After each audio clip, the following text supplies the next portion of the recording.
नमस्कार साथियों, कैसे हैं आप लोग। मैं प्रिय रंजन एक बार फिर आपका स्वागत करता हूं आपके अपने चैनल सुमन क्लासेस में। उम्मीद करता हूं आप लोग स्वस्थ होंगे और अपनी तैयारियों में ज़ोरों शोरों से लगे हुए होंगे।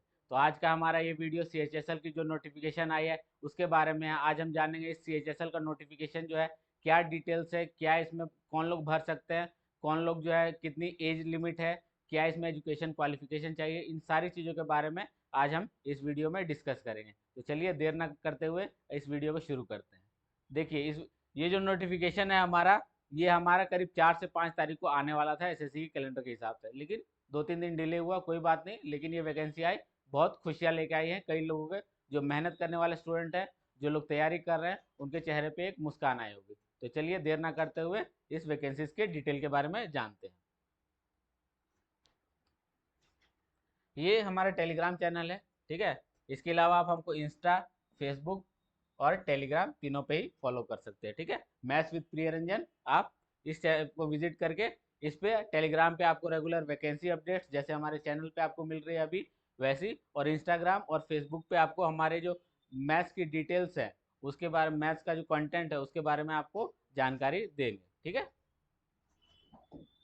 इसके अलावा आप हमारा ऑनलाइन कोर्स भी परचेज कर सकते हैं, जिसमें हम आपको SSC, बैंकिंग और रेलवे की तीनों की तैयारी कराते हैं। इसके अलावा ये कोर्स मात्र आपको 500 रुपये में अवेलेबल है, और ये पूरा कोर्स आपको 8 महीने में कंप्लीट करवा दिया जाएगा, जिसको कि आप 2 साल तक लगातार बिना किसी लिमिट के अनलिमिटेड टाइम इस ऐप को परचेज करने के बाद, कोर्स को परचेज करने के बाद सुमन क्लासेस ऐप झारखंड पे आप ये कोर्स परचेज कर सकते हैं। इसके बाद आपको, अगर आप ये कोर्स परचेज करते हैं तो इसमें महीने पूरा कोर्स चलेगा। इसके अलावा वैलिडिटी जो है इसकी 2 साल की होगी, जिसमें कि आप अनलिमिटेड टाइम्स वीडियोस को देख सकते हैं बिना किसी रिस्ट्रिक्शन के। इसके अलावा अगर आप हमसे संपर्क करना चाहते हैं तो ये नीचे नंबर दिया है हमारा, ये हमारा व्हाट्सअप नंबर है, इस पर आप हमको व्हाट्सअप भी कर सकते हैं, ठीक है। इसके अलावा हमारी जो ऑफलाइन क्लासेस चलती है, एक बाबूगांव चौक कोर्रा और दूसरी जो है आनंदा चौक गुरु गोविंद सिंह रोड में हजारीबाग में हमारी क्लासेस चलती है। इनमें आप आपके हमें ऑफलाइन कोचिंग भी आप हमसे ले सकते हैं। चलिए आगे देखते हैं। देखिए ये हमारा नोटिफिकेशन आ गया है। देखिए नोटिफिकेशन में क्या दिया है, ये आपकी डेट 8 तारीख से शुरू हो चुकी है। 8 अप्रैल से लेके 7 मई तक ये फॉर्म भरे जा सकते हैं। इसके अलावा जो है लास्ट डेट आपकी 5 तारीख है। 8 तारीख यानी कल से आप ये फॉर्म डाल सकते थे। कल रात को मेरे ख्याल में ये नोटिफिकेशन आया है, और जो है 7 मई को आप जो है रात को 11 बजे तक ये फॉर्म भर सकते हैं, ठीक है। और इसके अलावा अगर आपने सिर्फ फॉर्म भरा है तो पेमेंट के लिए आपको एक दिन एक्स्ट्रा मिलता है, ठीक है। 8 मई को आप ये 8 मई तक आप ये पेमेंट भी कर सकते हैं। इसके अलावा अगर आपको बाद में पता चलता है कि 8-9 तारीख को आपको पता चलता है कि आपके फॉर्म में कुछ मिस्टेक हो गई, आपने कुछ चीज़ें गलत भर दी हैं, तो उसके लिए भी करेक्शन डेट्स हैं। 10 और 11 मई को आप जो है ये करेक्शंस कर सकते हैं। 10 और 11 तारीख को एक बार फिर विंडो खोलेंगी, जिसमें आप फॉर्म तो नहीं भर पाएंगे, लेकिन आप जो है करेक्शन कर सकते हैं। अपने फॉर्म में कुछ सुधारना चाहते हैं तो ये फॉर्म सुधार सकते हैं। और दूसरी चीज़, यहाँ जो टायर 1 का एग्ज़ाम है ये आपका जून से जुलाई के बीच होगा। मतलब बरसात के टाइम में आपका ये जो प्री का एग्ज़ाम जो है आपका मई, मतलब 2 महीने बाद, 2 से 3 महीने के अंदर ये आपका प्री का एग्ज़ाम हो जाएगा। और मुझे लगता है मेंस का एग्ज़ाम भी 2 महीने के अंदर, जुलाई सितंबर सितंबर दुर्गा पूजा के पहले तक मेंस का भी एग्ज़ाम हो जाना चाहिए। तो आपकी तैयारी अच्छी होनी चाहिए कि आप जो है प्री, अगर आप तैयारी कर रहे हैं, आपका सिलेबस कंप्लीट हो गया, तो देर ना करते हुए आज से ही मॉक लगाना शुरू कीजिए और प्री की तैयारियों में जुट जाइए। इसके बाद आपको मेंस के लिए कुछ समय और मिलेगा, ठीक है। ये तो था हमारा फॉर्म की डिटेल्स जो थी। इसके अलावा पोस्ट के बारे में जान लें तो आपका जो है LDC की पहली पोस्ट है, इसमें आपको जो है लोअर डिवीजन क्लर्क और जूनियर सेक्रेटरीट असिस्टेंट, ये एक पोस्ट है इस नोटिफिकेशन में। दूसरी पोस्ट है डाटा एंट्री ऑपरेटर, ठीक है। और तीसरी भी data entry operator grade A की है, ठीक है। ये 3 पोस्ट के लिए ये वैकेंसीज निकली है। और अब वैकेंसीज के बारे में जान लें। कुल वैकेंसीज हमारी हैं 3,712, ठीक है। अगर ये वैकेंसीज टेंटेटिव है, हो सकता है SSC कुछ घटा भी दे वैकेंसी, कुछ बढ़ा भी दे, दोनों ही चांसेस हैं। कुछ ज़्यादा घटेंगी भी तो कुछ ही घटेंगी, ठीक है, ज़्यादा नहीं घटेंगे। लेकिन आप जानते हैं कि इलेक्शन का सीज़न है, नेताओं को अपना जो है कुर्सी बड़ी प्यारी होती है। तो हो सकता है, ज़्यादा चांसेस है, घटने के तो चांसेस नहीं है, इलेक्शन का सीज़न है इसलिए ये जो है ऊपर ही जाएगा आपका, ये वैकेंसीज आपकी ऊपर ही जाएंगी, बढ़ के ही आनी चाहिए, घटने का तो कोई सवाल ही नहीं है, ठीक है। इसके बाद आते हैं एज पे, कौन कौन लोग भर सकते हैं, किस एज के लोग भर सकते हैं। ये जो एज है ये 18 से 27 के बीच, जिनकी उम्र 18 से ज़्यादा और 27 से कम है या 27 है, तो वो ये फॉर्म भर सकते हैं, ठीक है। और बाकी चीज़ें देखिए, कैंडिडेट जिनका जन्म 1997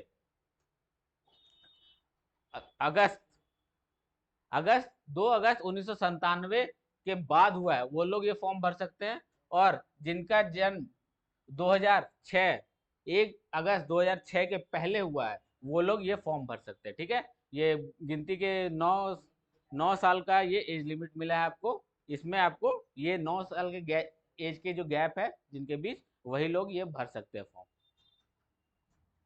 इसके अलावा ये 27 + 5 मतलब 32 की उम्र तक आप SC या ST कैटेगरी में आते हैं, तो आप ये 32 साल की उम्र तक भर सकते हैं। अगर आप OBC में आते हैं तो आप ये 30 साल तक भर सकते हैं। इसके अलावा आप दिव्यांग हैं और अनरिजर्व में आते हैं तो 10 साल और यानी 37 तक भर सकते हैं। अगर आप दिव्यांग हैं और OBC भी हैं तो ये आप 40 तक भर सकते हैं, 40 की उम्र तक। और अगर आप दिव्यांग हैं और SC या ST हैं तो आप ये 15+ यानी 42 की उम्र तक ये फॉर्म भर सकते हैं। अगर आपकी उम्र 42 है और आप SC ST दिव्यांग हैं तो आप 42 की उम्र तक ये फॉर्म भर सकते हैं, ठीक है।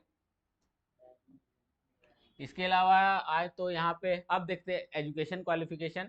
वैसे तो ज़्यादातर लोगों को पता होगा कि 12th पास लोग ये भर सकते हैं, ग्रेजुएशन इसमें रिक्वायर्ड नहीं है, कोई भी 12वीं पास बच्चा ये फॉर्म भर सकता है, ठीक है। देखते हैं, ये देखिए जैसे दिया है 12th स्टैंडर्ड पास, 12वीं पास होना चाहिए साइंस स्ट्रीम में, मैथ्स के साथ, ठीक है, मैथ्स के साथ 12th स्टैंडर्ड साइंस स्ट्रीम।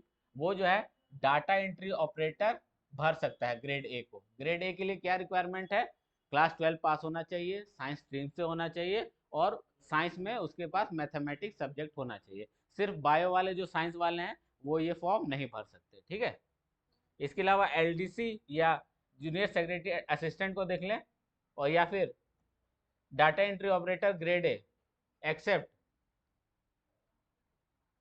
इस वैकेंसीज को छोड़ के जो बाकी की डाटा एंट्री ऑपरेटर की वैकेंसीज हैं, या फिर लोअर डिविजनल क्लर्क या फिर सेक्रेटरी असिस्टेंट की जो पोस्ट है, उसके लिए आपको 12 स्टैंडर्ड पास होना चाहिए, या फिर उसके जैसा ही इक्विवेलेंट कोई डिग्री जो यूनिवर्सिटी या कोई और बोर्ड देता है। जैसे आप लोकल बोर्ड से हैं, आप झारखंड बोर्ड से हैं, बिहार बोर्ड से हैं, आप यूपी बोर्ड से हैं, बिहार बोर्ड से हैं, आपने 12th पास की है तो भी आप ये फॉर्म भर सकते हैं, ठीक है।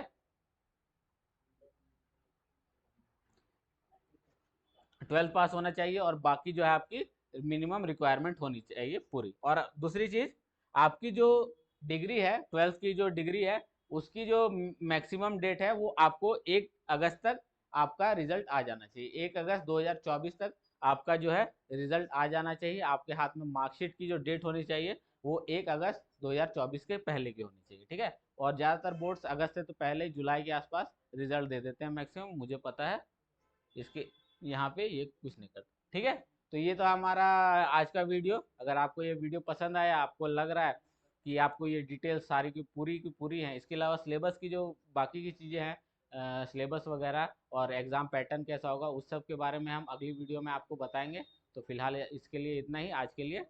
और कल जो है मैं इसकी वीडियो अलग से बनाऊंगा, इसमें आपको सिलेबस और पैटर्न क्या है, ये थोड़ा पैटर्न चेंज हुआ है उसके बारे में भी बताऊंगा। थोड़ा मुझे भी देखना पड़ेगा एक बार, मैं देख रहा था तो मुझे लगा कि ये वैकेंसीज आई है तो तुरंत आपको बताना ज़्यादा ज़रूरी है, तो इसलिए मैंने बिना देर करते हुए आपको ये डिटेल्स आपके सामने रखी। अगर आपको ये वीडियो पसंद आया तो प्लीज़ लाइक कीजिएगा और ज़्यादा से ज़्यादा लोगों तक ये चीज़ शेयर कीजिएगा। तो चलिए आज के लिए इतना ही, फिर मिलते हैं, धन्यवाद, जय हिंद।